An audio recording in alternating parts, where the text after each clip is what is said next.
Prenez place, c'est une grande table de 100 mètres de long au cœur du centre-ville. C'est vraiment une célébration de l'art de la table puis de la rencontre.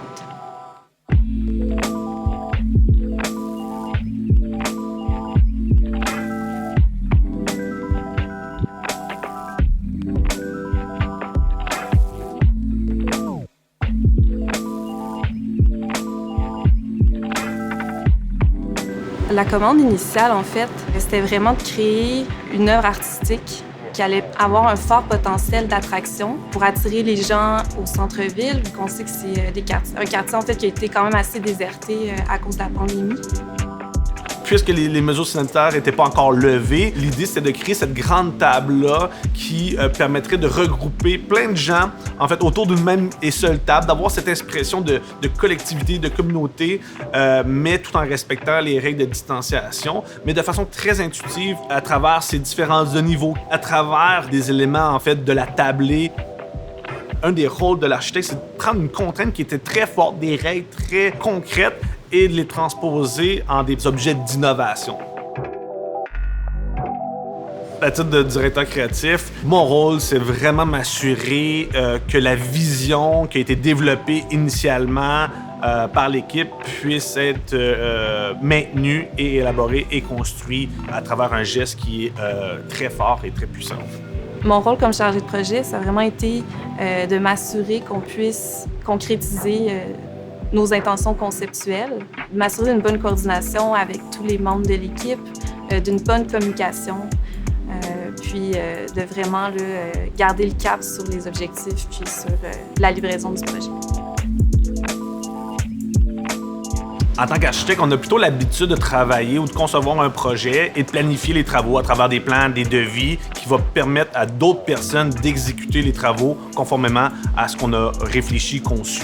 Dans le cadre d'une œuvre d'art, une œuvre artistique, en fait, habituellement, les artistes sont beaucoup plus impliqués directement dans l'élaboration de l'œuvre et dans la confection également. Donc, dans le cadre de ce projet-là, il y a eu très peu de plans et devis, voire même aucun. On s'est vraiment mis les mains à la pâte, on a construit nous-mêmes les différents éléments.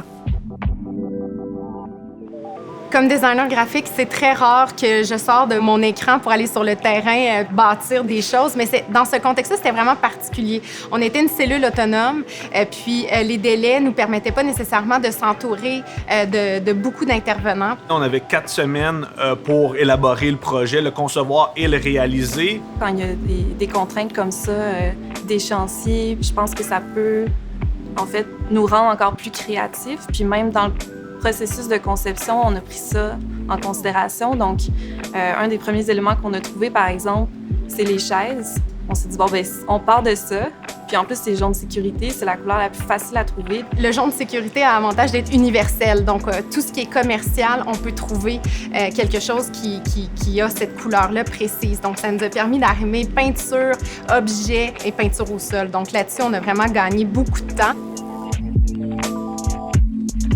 Il y a eu tout aussi les fanions, qui sont des éléments de communication qui nous permettaient de se projeter un moment. Parce qu'on avait une contrainte importante, on pouvait inviter les gens, mais ne pouvait pas rester comme toute l'après-midi. Il fallait qu'il y ait un roulement de par les contraintes sanitaires. Donc, c'était de cibler des moments. Donc, stratégiquement, on s'est dit, on va nommer plein de petits moments clés, des petits moments que les gens vont pouvoir créer. Et étonnamment, ça rejoignait exactement la mentalité sur Instagram. On l'a vu circuler sur les réseaux sociaux beaucoup. Les gens prenaient en photo leur bouffe sur la table jaune. C'est pas nous qui se sont appropriés le projet, mais je pense que les utilisateurs ont rapidement associé le central à ce projet-là parce qu'on était l'option la plus proche, pour aller chercher nourriture, boisson. Et là, on se disait, si le projet Prenez place revient l'année prochaine, on aimerait bien, nous, se greffer à ça. Fait que là, le déploiement de la phase 2 de Prenez place a complètement changé la donne. On a un bar juste là, ça nous faisait une belle terrasse à proximité. Ça fait un plus bel appel aussi sur la rue Sainte-Catherine parce qu'il y a une continuité. Le grand avantage de l'équipe pluridisciplinaire, c'est s'assurer qu'on a les yeux grands ouverts sur tout. Puis c'est une opportunité pour chaque expertise d'en apprendre plus.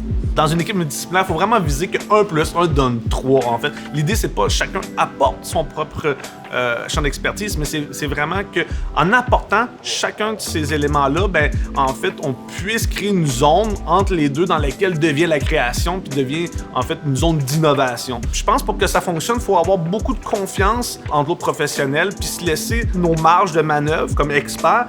Donc, je pense que c'est une des grandes qualités des architectes en général. On est des grands intégrateurs. Je pense que tout le monde, dès le départ, avait envie de faire renaître la vie au centre-ville.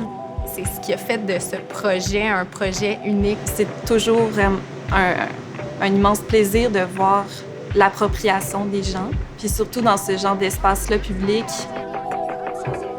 Par sa couleur, son geste très monolithique, je pense que ça vient quand même frapper l'imaginaire. Puis, on peut se dire, on se rejoint à la table jaune, je pense que ça peut devenir aussi un repère. Une des grandes réussites, c'était de vraiment révéler ce cœur urbain-là et que les Montréalais et Montréalaises puissent s'approprier aussi rapidement puis aussi fortement ce lieu-là. À chaque fois que je passais dans le quartier des spectacles, de voir cette place-là pleine d'amis qui c'était peut-être la première fois qu'ils se voyaient après de longs mois de pandémie, c'était vraiment là, à chaque fois comme « Wow, on a réussi ».